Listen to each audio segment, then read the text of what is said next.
My boss fired me on the spot because I reported him to HR. I thought it was over until the security camera footage revealed something nobody in that boardroom expected.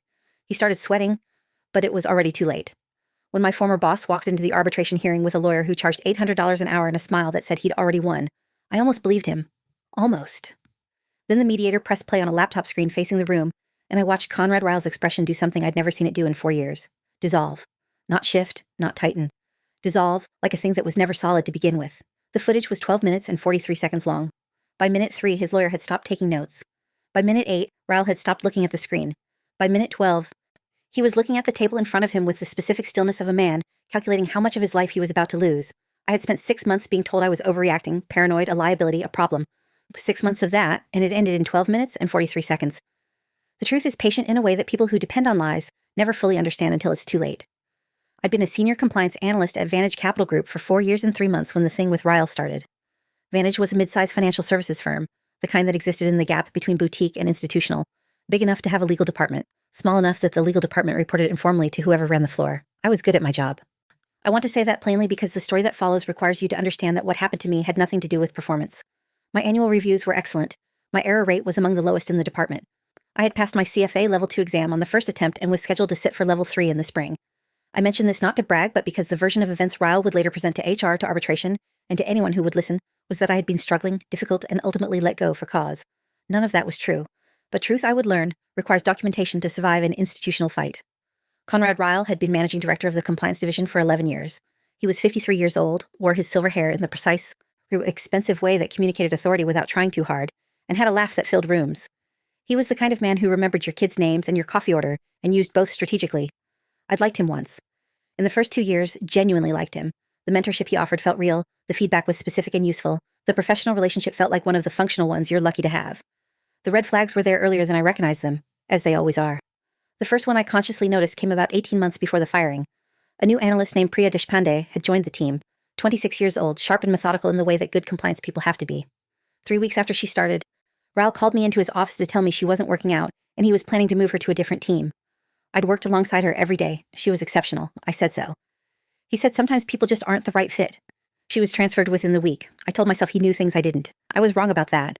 The second red flag came 8 months later. I noticed a discrepancy in a quarterly report, a figure that had been adjusted between drafts in a way that wasn't documented and didn't match the underlying data. It was small. $11,000 rounded differently in the final version than in the working file. I flagged it to Ryle in a written memo dated March 9th, which I saved in 3 places because I had learned, working in compliance.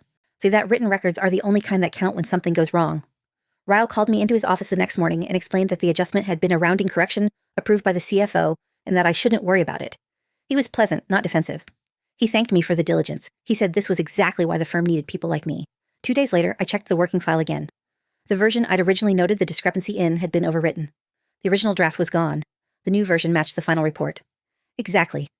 I told myself it was a document management issue. The feeling in my stomach said otherwise. The pattern that preceded my filing with HR developed over the following 6 months. And I want to be specific about it because specificity is what separated my case from the dozen similar ones that never went anywhere.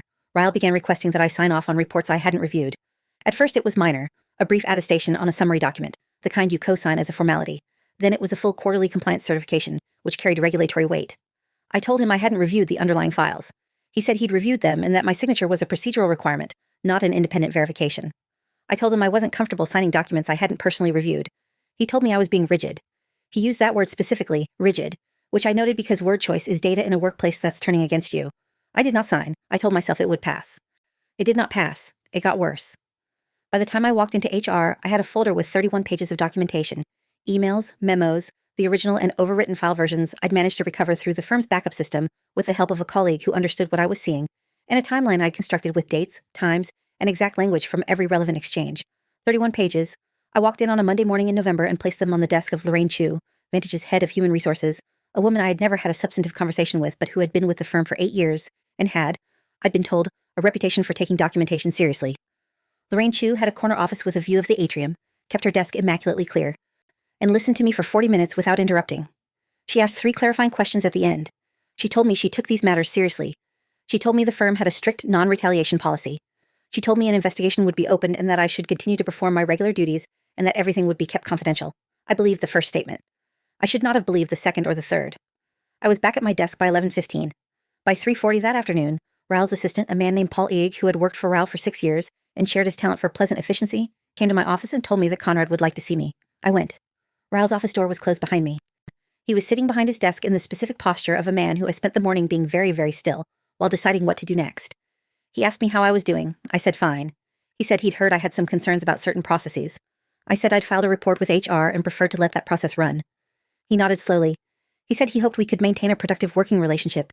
He said that these things sometimes got messy when people read situations incorrectly. I kept my breathing even and my hands flat on my knees and did not say what I was thinking. I went back to my office and sent myself an email describing the conversation in detail within 10 minutes of leaving his office. Timestamp, 4:02 p.m., November 14th. 4 days later, at 9:16 in the morning, Lorraine Chu and a man I had never met, tall, mid-40s, carrying a leather portfolio, appeared at my office door and told me I was being let go. The man with the portfolio was introduced as Warren Fisk from the firm's outside legal counsel. The termination, Chu said, was immediate and for cause being a recently identified pattern of insubordination and failure to meet position requirements. My access badge was deactivated while I was sitting in her office listening to the language. I found out when I tried to swipe through the door to collect my personal items and nothing happened. A security guard I'd never seen before escorted me to my desk, watched me pack a single cardboard box, and walked me to the lobby.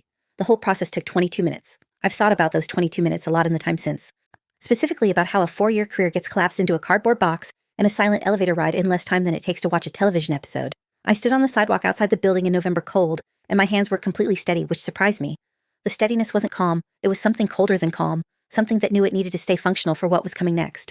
I called my sister Danielle from the sidewalk. She answered on the second ring because she always answers on the second ring. I told her what happened in 3 sentences. She said, "Do you have everything documented?" I said yes. She said, "Okay. Don't go home yet. Come here." Danielle is not a lawyer. She's an accountant with a forensic specialty who has spent 15 years analyzing financial records in litigation support. And she has the specific, unsentimental way of processing information that people who work at the intersection of numbers and law develop over time.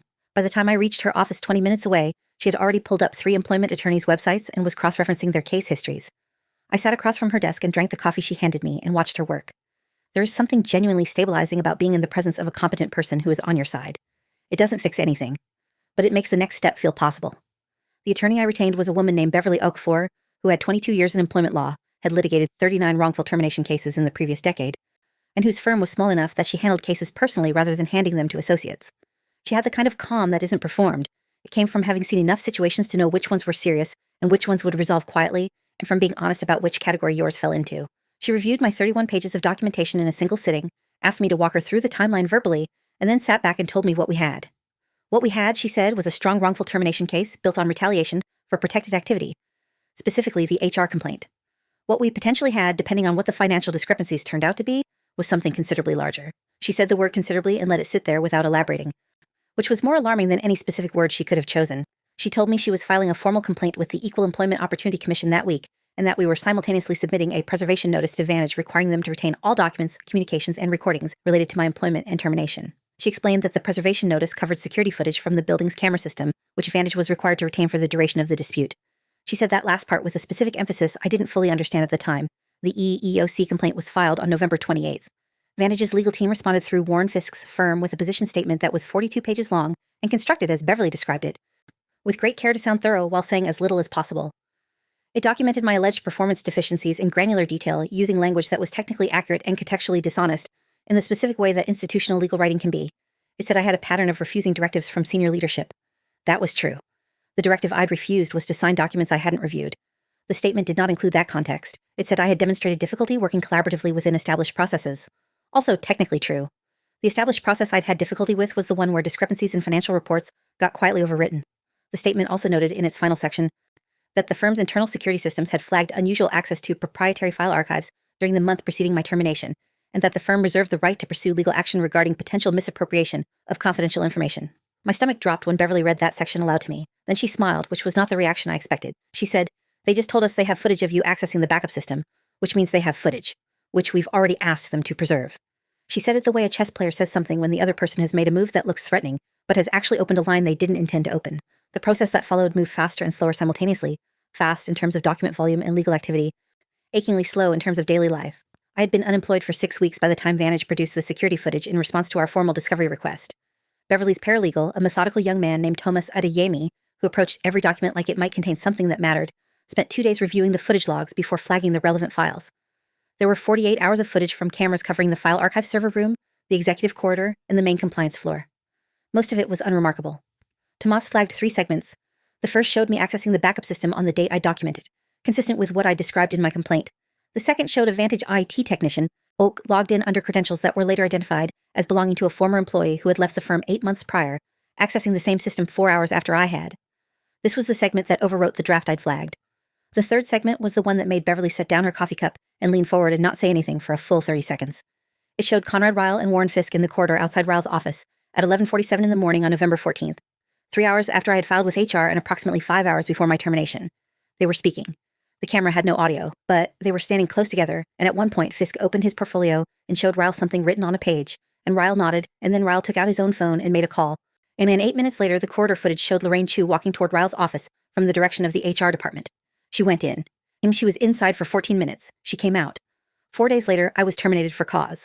Beverly submitted the footage alongside a supplemental brief that she described as connecting dots. The other side would have preferred to leave unconnected. The supplemental brief also included something I hadn't known about until Thomas found it in the document production, an internal email chain dated 3 days before my termination, between Ryle and an outside consultant named Darren Feld, who had been engaged by the firm for what the emails described as document remediation and archive restructuring. Document remediation. I had worked in compliance for 8 years. But I knew what that phrase meant in a context like this one.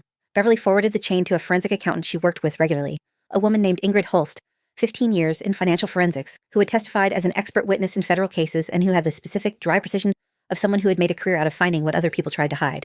Holst reviewed the document chain alongside the financial reports I'd originally flagged and produced a 13-page preliminary analysis that used the phrase systematic misrepresentation of material figures in its third paragraph. She also used the phrase potential securities violation. Beverly read that phrase to me over the phone on a Friday afternoon in January, and I sat down on the floor of my apartment because my legs decided that was an appropriate response, and I wasn't going to argue with them. The thing about a case that grows beyond its original shape is that it becomes very difficult to control the pace. What had started as a wrongful termination complaint was now touching something that Beverly said needed to involve different authorities. She asked me how I felt about that. I told her I felt the way you feel when you realize the situation you're in is significantly more serious than the one you thought you entered, which is a combination of adrenaline and vertigo that doesn't have a clean name. She said that was a reasonable response and that we were going to move carefully.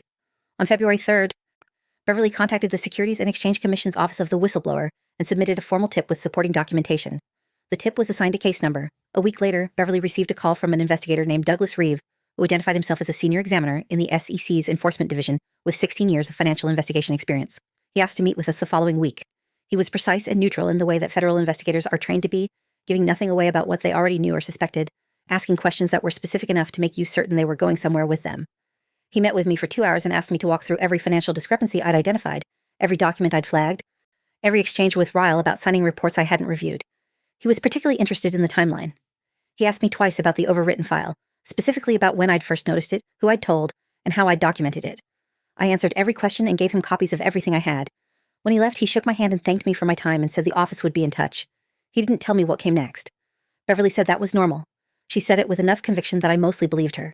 The arbitration hearing that Vantage had pushed for, wanting to keep the wrongful termination case out of public court under the mandatory arbitration clause in my employment contract, was scheduled for March 19th. I had 3 weeks to prepare, which Beverly said was tight but workable given the strength of the documentation. She also said she expected Vantage to arrive at arbitration expecting to settle quickly and quietly because the footage in the Feld email chain had changed the calculus of what they could credibly defend. What she did not fully anticipate, what neither of us anticipated, was what the security footage would show when it was displayed on a screen in that room with everyone present and required to watch it. The arbitration was held in a conference room at a neutral law firm 12 floors above the street, with tall windows and a long table and the specific airless quality of rooms where people fight carefully. Vantage's team included Ryle, Warren Fisk, Lorraine Chu, and 2 additional attorneys I hadn't seen before. They arrived arranged in the specific formation of people who have agreed on a strategy and are committed to executing it. Ryle looked composed. He had the slightly smoothed-out quality of a man who has spent time with a communications consultant in the preceding weeks. He did not look at me when he entered the room. Fisk looked at me and then looked away in the specific way you look away from something you're trying to categorize as not a threat. The mediator was a retired federal judge named Philip Adesanya, with 31 years of legal experience and the complete weatherproof impassivity of someone who had spent 3 decades seeing what people were capable of and had organized his emotional responses accordingly. He ran the hearing with a precision that felt like architecture. Opening positions were presented.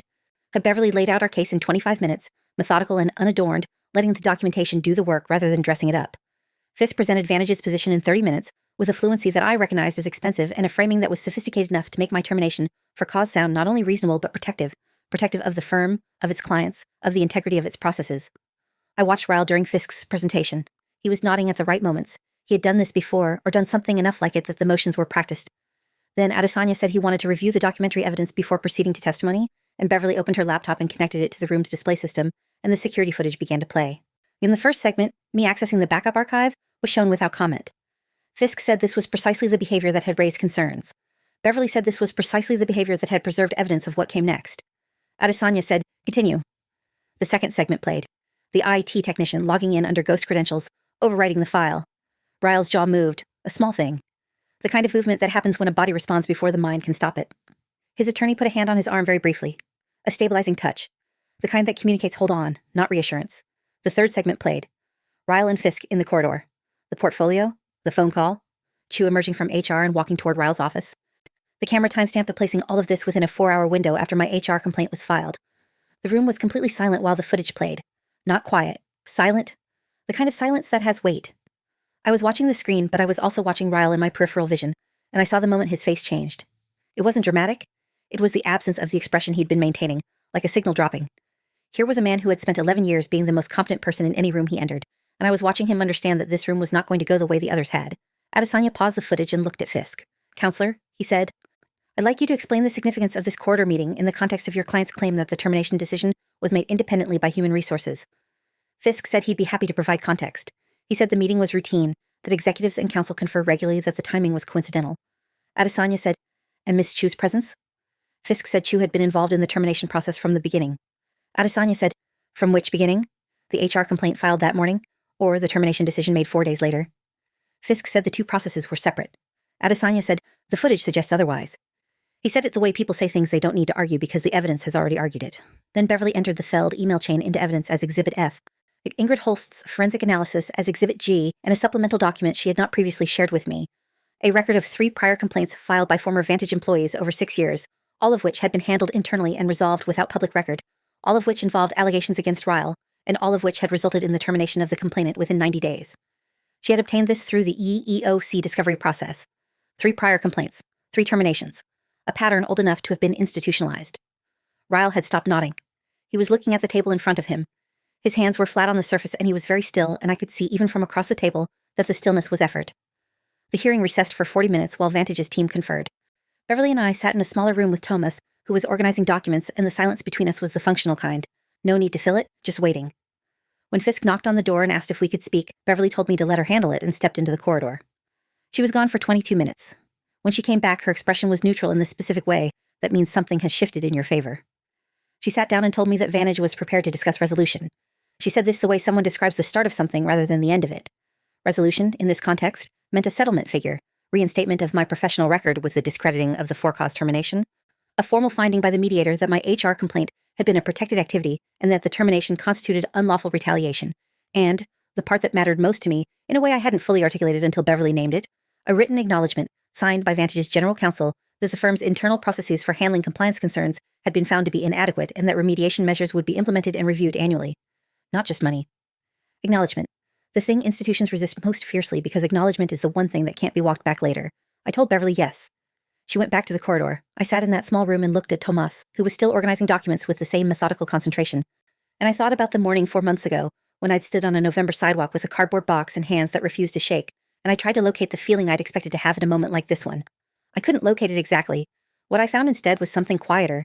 Not triumph, not relief, but a kind of settling. The sensation of a thing that has been wrong for a long time becoming finally correctly arranged. The settlement agreement was signed that afternoon. The amount is confidential under the terms I agreed to, and I'm going to respect that because Beverly advised it, and because I've learned to respect the advice of people who know more than I do in their domain. What I can tell you is that Ryle resigned from Vantage Capital Group on April 7th, 11 days after the arbitration hearing, in a separation that the firm described in its internal communication as a mutual decision to pursue new opportunities. The SEC investigation, which had been proceeding independently of the arbitration, continued after the settlement. Beverly told me she had been contacted by Douglas Reeve twice in the months following, and that the investigation had expanded to include at least 2 additional individuals, though she couldn't specify further. Darren Feld, the document remediation consultant whose email chain had become Exhibit F, was named in a civil action the following autumn. I read about it in a brief wire service item and sat with it for a while, the way you sit with news that confirms what you already knew without quite knowing you knew it. Lorraine Chu resigned from Vantage in June. She had worked there for 8 years. I've thought about her sometimes, about what it must be like to have been the person who executed the thing, rather than the person who designed it, about whether the distinction matters morally, about whether she understood what she was participating in or chose not to ask. I don't have answers to those questions. I just have the fact of her resignation and the space it leaves. I took 3 months before starting another job. Beverly had advised it. Danielle had advised it more forcefully. My own body had advised it most convincingly of all, because the 6 months preceding the settlement had run me down in ways that didn't resolve on their own. I slept badly until I didn't. I ran, which I hadn't done regularly since graduate school, and found that physical effort was one of the few activities that reliably occupied enough of my mind to let the rest of it rest. I talked to a therapist named Dr. Yemi Bassett, who had 17 years of experience with occupational trauma and who was not interested in helping me feel better as quickly as possible, which is what I would have wanted if she'd asked, and was instead interested in helping me understand what had happened well enough that it would inform rather than haunt the next version of my professional life. That process was slower and less comfortable and more useful than I expected. She asked me once, about 2 months in, at what point I had actually known that the situation at Vantage was serious enough to act on. I told her the moment with the overwritten file. She said, "And before that?" I sat with the question. So I said the moment with Priya Deshpande, the analyst Ryle had transferred for no reason I could justify. She nodded. She said, "What did you do with that knowledge at the time?" I said I told myself he knew things I didn't. She said, "And now?" I said, "Now I know that when a competent person is removed for no articulable reason, the reason exists. You just haven't been told it yet." She wrote something. I didn't ask what. Some documentation is not mine to read. I'm working now at a smaller firm, a boutique operation with 12 people and a compliance function that reports to the board directly rather than to the managing director. I took a modest pay cut and a title that is technically lateral and a commute that is 7 minutes shorter, all of which feel like gains. My new supervisor is a woman named Karina Woldemariam, Saul, who has been in regulatory compliance for 20 years and who asked me in my second week whether I had ever had to make a difficult call about a workplace concern. I told her yes. She said, "How did you handle it?" I told her I documented everything and went through the proper channels and then had to decide whether to stop there or keep going. She said, "What made you keep going?" I thought about the overwritten file, about Priya Deshpande being walked to a different team, about 3 complainants before me terminated within 90 days. I told her it stopped being about me at a certain point. She nodded in a way that suggested she found that answer sufficient. I found that I did too. Ryle's LinkedIn profile went quiet after his resignation and was eventually deactivated. I noticed this the way you notice a light that used to be on in a window and no longer is. Not with satisfaction exactly, but with a recognition that something has changed in the permanent way. A year ago, he was a managing director in a corner office with a view. He was the person who remembered your kids' names and used them strategically. He was the person who had 11 years of institutional authority and a lawyer who charged $800 an hour and a smile that said he'd already won. He walked into that arbitration room like a man who had done this before and expected to do it again. He said no one would believe me. He built a system designed to make sure of it, but systems built on overwritten files and ghost credentials and corridor conversations 4 hours after an HR complaint don't survive footage. They survive the absence of footage. Conrad Ryle had 11 years of practice surviving the absence of footage. He had no practice surviving 12 minutes and 43 seconds of its presence. Neither, as it turned out, did the smile.